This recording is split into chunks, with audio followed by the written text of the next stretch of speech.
Саламатсыңдар ма балалар? Қазақ тілі сабағын бастаймыз. Сабақтың тақырыбы Ц дыбысы. Бүгінгі сабақта тапсырмадан құрамында Ц дыбысы бар сөздерді табамыз.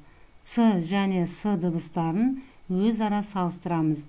Мәтін бөліктерін анықтаймыз. 39-шы жаттығу. Мәтінді оқы.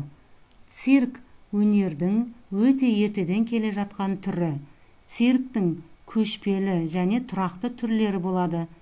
Үнемі көшіп жүретін цирк көшпелі цирк деп аталады. Алматыда бір тұрақты цирк бар. Онда акробаттар мен шабандоздар, күлкілі клоундар өнер көрсетеді. Балалар, мәтін не туралы екен? Мәтін цирк өнері туралы екен. Мәтін неше бөліктен тұрады? Және әр бөлікте не туралы айтылған?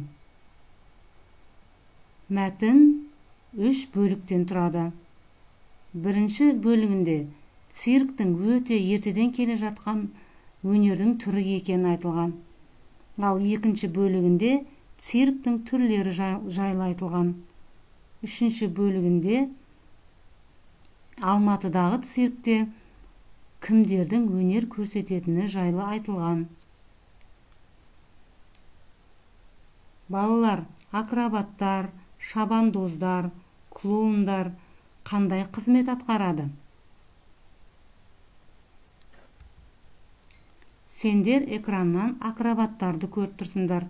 Акробаттар ептілікпен секіріп, аяқтың ұшымен жүретін, өрмелей алатын, күшпен тепе-теңдікке арналған жаттығуларды орындайтын адамдар. Олар цирк өнерінің гимнастикалық жанрларын орындайды. Сендер экраннан шабандоздарды көріп тұрсыңдар. Шабандоздар циркте аттың құлағында өте шебер ойнайтын спортшылар.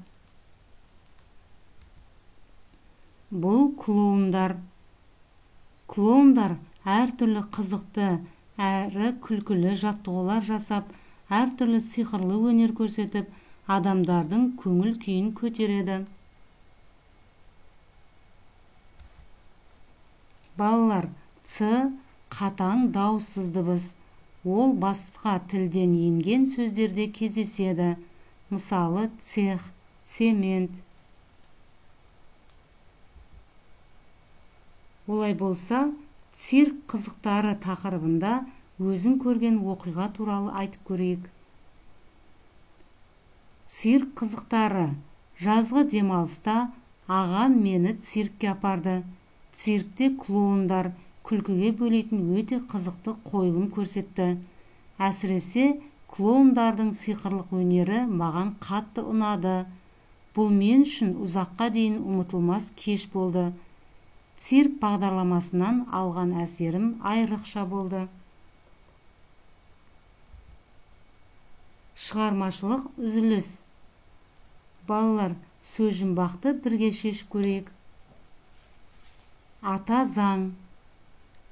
Ата заң қалай аталады? Конституция. Өлшем бірлігі. Центнер. Сахнадағы ән, би кеші. Концерт. Санның таңбасы.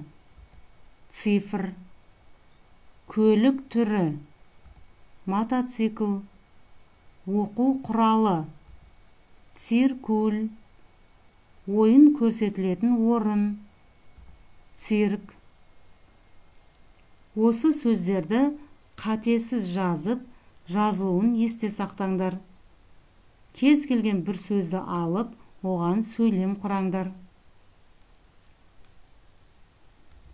Балалар, бүгінгі сабақ сендерге түсінікті деп ойлаймын. Сау болыңдар.